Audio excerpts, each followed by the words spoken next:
Porque a Associação dos Delegados de Polícia Federal emitiu uma nota de repúdio contra os atos vindos do ex-deputado Roberto Jefferson.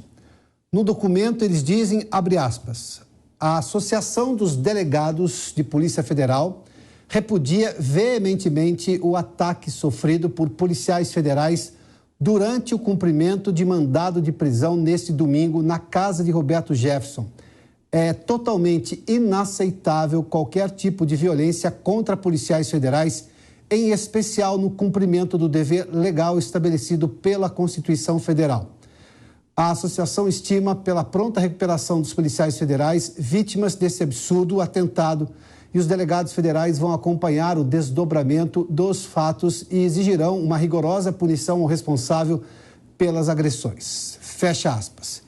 A gente ouviu aí essa nota, o Zé Maria tinha antecipado um pouco mais agora, inclusive a posição dos policiais federais, porque em que pesem todos os fatos e nós estamos levando todos aqui, interpretando tudo o que acontece, há sim problemas de decisões de cortes superiores, o inquérito do fim do mundo é um deles, essa discussão não para aqui na Jovem Pan News, a gente tem feito isso há muito tempo, mas nesse instante houve sim um retorno por parte do deputado Roberto Jefferson, do ex-deputado Roberto Jefferson, ou seja, a reação dele desproporcional a tiros recebendo os policiais federais que cumpriam esse mandato. Óbvio que se pode questionar a legalidade do mandato, a forma como foi concebida. Aliás, a partir de amanhã ninguém mais pode ser preso no país por causa das eleições. O porquê dessa ação exatamente hoje, neste domingo, tudo isso é passível de discussão dentro da justiça, dentro da imprensa, pela liberdade de expressão pela qual nós estamos lutando essa semana aqui na Jovem Pan, e você já sabe da história. Mas, Zé Maria, neste caso nós estamos falando da agressão a policiais, ou seja, de receber policiais que cumpriam um mandado, e eles estavam cumprindo um mandado, eles foram mandados a cumprir essa determinação judicial e foram recebidos a tiros, e agora a gente reproduziu aqui essa nota da Associação dos Policiais. Zé Maria? Pois é, olha, Piotr, a reação foi muito forte assim, nesse sentido, né? O presidente do Senado, líderes estão realmente falando sobre essa reação do Roberto Jefferson. É que esse caso, até agora, ele vinha muito ali entre o jurídico e o político. Os advogados de Roberto Jefferson me disseram, Piotr, que havia dificuldades para agir, porque não sabia exatamente o que fazer, porque a defesa jurídica era impossível, né? Mas como uma defesa jurídica impossível? O Supremo é a última instância, né? E além de ser a última instância, não havia mais como argumentar, porque parecia uma questão pessoal, parecia uma decisão pré-determinada. Então, eles estavam pensando no modelo jurídico-político. Veja que inovação, que coisa diferente, né? A frase que sempre fala no Supremo, do ministro Marco Aurélio, de que processo não tem capa, e ele se refere exatamente ao nome ou à figura do julgado, e sim os termos jurídicos que deveriam estar sendo avaliados. Nesse caso, parece que a capa tinha a fotografia do Roberto Jefferson, né? Até agora. Mas ele vinha reagindo de uma maneira muito forte. Os advogados dele me falavam que ele estava prestes mesmo a fazer isso. Eu falei, é possível. A gente conhece o temperamento do Roberto Jefferson. Era um deputado que ia armado para o plenário e que, em algumas ocasiões, ele quase usa a arma de fogo dentro do plenário da Câmara dos Deputados, né? Então, essa personalidade dele aflorou de uma maneira muito grande agora, né? E essa reação dos delegados da Polícia Federal e dos policiais da Polícia Federal, ela é natural, é isso que você falou. Os policiais cumprem um mandado de busca e apreensão e de prisão. Na verdade, é uma suspensão da prisão domiciliar, ou seja, a volta para a prisão. E desta vez muito mais forte, ele isolado, sem possibilidade de visita, que é um direito constitucional também, né, de visita do advogado, assim por diante, porque anteriormente, mesmo na prisão, ele mandava cartas através das visitas, né? Só que agora tem a novidade, é que a Polícia Federal decretou a prisão do Roberto Jefferson também. Então, a partir de agora, são duas prisões. a prisão do ministro Alexandre de Moraes e a prisão da Polícia Federal por dupla tentativa de homicídio e porte ilegal de arma de fogo. É uma questão excepcional, porque a polícia só deve decretar prisão nesses casos. E mesmo assim, deverá passar por um juiz que vai reavaliar o caso, né? Uhum. Mas, enfim, é uma situação agora completamente diferente, porque a partir de agora ele passa a enfrentar uma acusação pesada de duplo homicídio que pode dar aí cada um mais de 20 anos de cadeia. Marcelo Rocha Monteiro, eu vou só insistir num ponto, porque é claro que nós estamos num momento delicado da justiça brasileira. A gente viu, por exemplo, esta semana, eu vou só retomar um pouco desse histórico recente aqui da história da República Federativa do Brasil, se me permite o lugar poético, inclusive. Mas nós tivemos uma decisão da ministra Carmen Lúcia e, obviamente, que isso pode ser criticado, foi criticado, e é só uma questão do ponto de vista técnico-jurídico.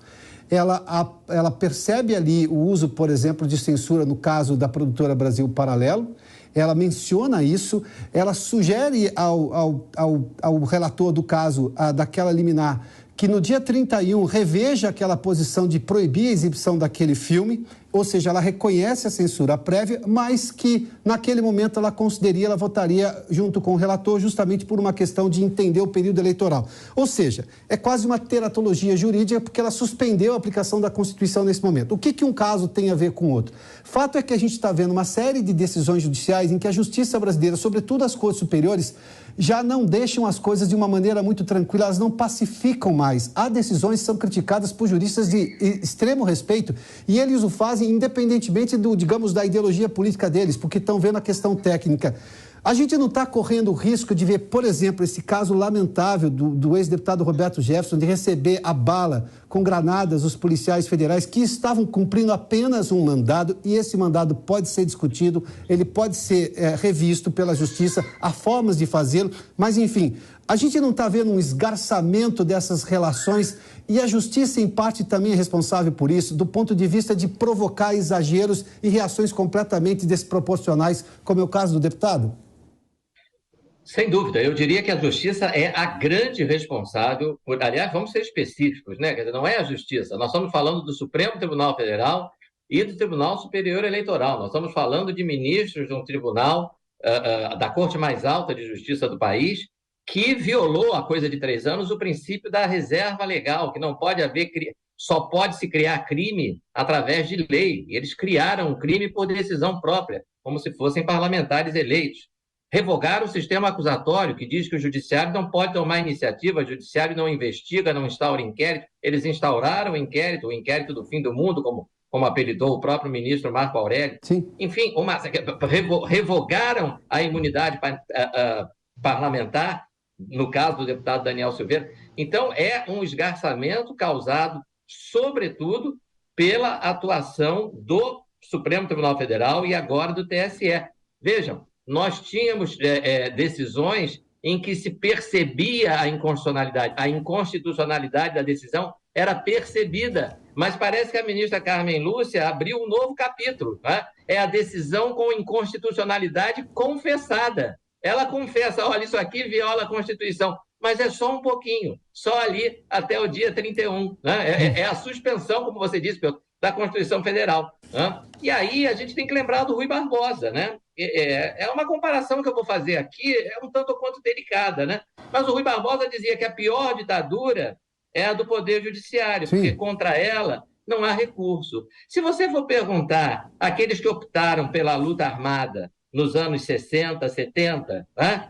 Por que luta armada? Por que vocês não enfrentaram essas ilegalidades, essas arbitrariedades do governo militar, né? Dentro da lei? Eles disseram, por que dentro da lei? Muitos disseram isso, porque não havia mais outro caminho, né? Porque dentro da lei não se podia fazer mais nada. Eu discordo, né? Acho que havia outros caminhos, sim. Mas veja, amanhã o ex-deputado Roberto Jefferson talvez use esse mesmo argumento, né? Por que o senhor não recorreu dessa decisão? Ele vai responder, porque não tem a quem recorrer, né? Porque eu estou sendo objeto de um decreto de prisão de um ministro da corte mais alta do país, né? mais uma vez, eu estou sendo objeto de um decreto de prisão de um ministro da Corte mais alta do país, quando eu deveria estar sendo julgado por um juiz de primeira instância. Se é a Corte mais alta do país, eu não tenho a quem recorrer. O meu direito de recorrer, nesse caso, não existe, né? A Constituição assegura, lá no artigo 5º, inciso 55, lá no finalzinho do inciso 55, tá? Aos acusados em geral é assegurada ou é garantida a ampla defesa com os meios e recursos a ela inerentes. Tá? E, nesse caso, não há recurso, não há a quem se possa recorrer, porque essa decisão, esse decreto prisional, já é proveniente da Corte mais alta do país, que, repito, não tem competência para decretar a prisão de alguém que não tem foro especial. Zé Maria, eu vou voltar à questão do esgarçamento, porque, claro, nós temos um caso objetivo agora, que nesse instante está sendo cuidado pela Polícia Federal, era um mandado que os policiais estavam cumprindo, um mandado de prisão, busca e apreensão e prisão contra o ex-deputado Roberto Jefferson. As alegações todas estão nessa decisão do ministro Alexandre de Moraes. Nós estamos acompanhando tudo o que está acontecendo, mas isso é uma questão objetiva. Quando a gente traz a coisa para o cenário político, e a política é a única, talvez, ciência capaz de tentar discutir coisas futuras no presente com decisões imediatas, porque tenta, obviamente, evitar problemas. Por isso que o legislativo faz leis, é para justamente disciplinar uma sociedade que pode ter múltiplos interesses e, obviamente, é preciso colocar aquilo dentro do interesse público maior, né, o interesse da sociedade. Porque nós estamos, neste momento, com este caso. Este caso é objetivo. A Polícia Federal foi cumprir o mandado de prisão expedido pelo ministro Alexandre de Moraes, cujo mandado está sendo questionado e pode ser questionado, é da democracia, pode-se chegar à conclusão que ele é legal ou não, mas, enfim, esse é o caso objetivo. E o momento agora é conseguir cumprir o mandado, porque o deputado está, nesse momento, o ex-deputado está dentro da casa dele e tudo indica com muitas armas. Mas o porquê chegou-se aí e como evitar que outros casos se sucedam, levando-se em conta justamente esse aspecto que o Monteiro fez menção.